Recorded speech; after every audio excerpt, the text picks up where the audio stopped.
नमस्कार, मेरे चैनल में आपका स्वागत है। आज मैं आप लोगों को माघ मास स्नान कथा अध्याय 19 और 20 सुनाने जा रही हूँ। बोलो जय श्रीमन नारायण। वह पांचों कन्याएं इस प्रकार विलाप करती हुई बहुत देर प्रतीक्षा करके अपने घर लौटी। जब घर में आई तो माताओं ने कहा कि इतना विलम्ब तुमने क्यों कर दिया। तब कन्याओं ने कहा कि हम किन्नरियों के साथ क्रीड़ा करती हुई सरोवर पर थी और कहने लगी कि आज हम थक गई हैं और जाकर लेट गई।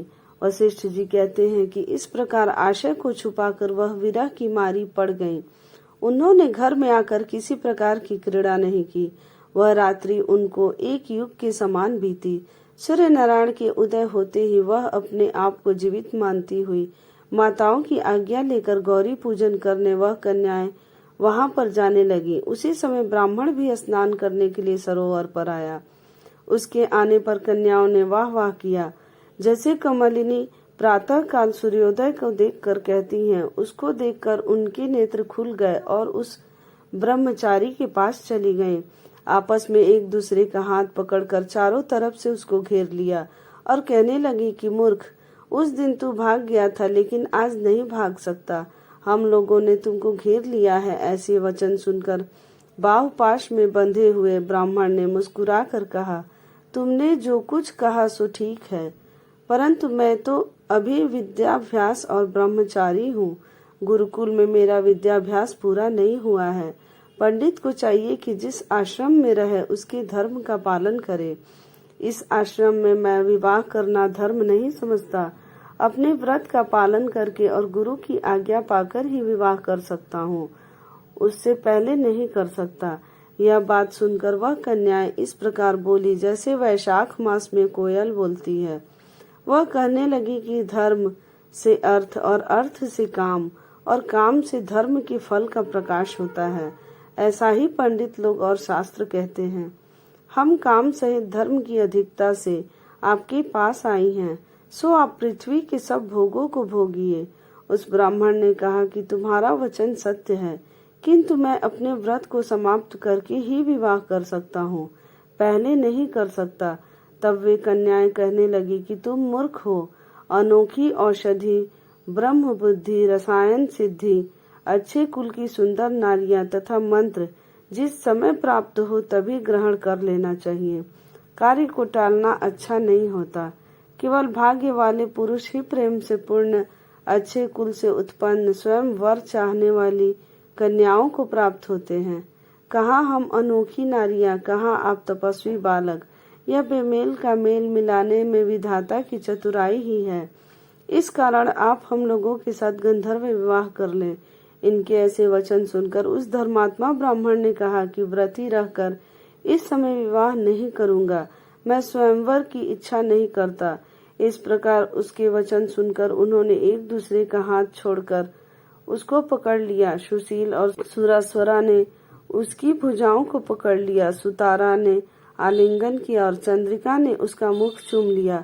परंतु फिर उसने क्रोधित होकर उनको श्राप दिया कि तुम डायन की तरह मुझसे चिपटी हो, इस कारण पिशाचिनी हो जाओ। ऐसे श्राप देने पर वह उसको छोड़कर अलग खड़ी हो गई। उन्होंने कहा कि हम निरपराधियों को वृथा क्यों श्राप दिया।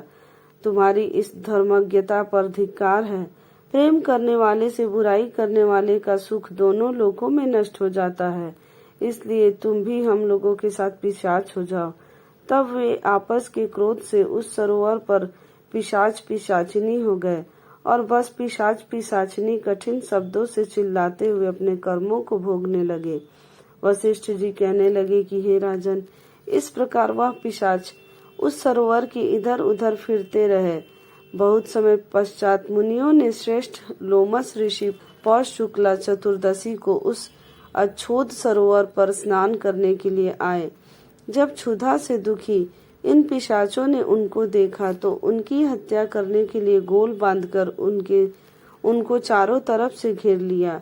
वेद निधि ब्राह्मण भी वहां पर आ गए और उन्होंने लोमश ऋषि को साष्टांग प्रणाम किया। वे पिशाच ऋषि के तेज के सामने ठहर न सके और दूर जाकर खड़े हो गए। वेद निधि हाथ जोड़कर लोमश ऋषि से कहने लगे, भाग्य से ही ऋषियों के दर्शन होते हैं।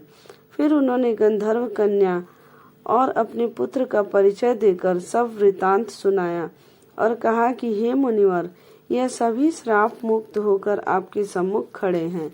आज इन बालकों का निस्तार होगा, जैसे सूर्योदय से अंधेरे का नाश हो जाता है।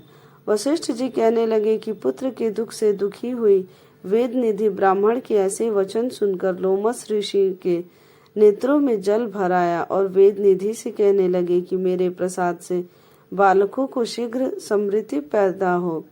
मैं उनका धर्म कहता हूँ, जिससे इसका आपस का ज्ञान विलीन हो जाएगा।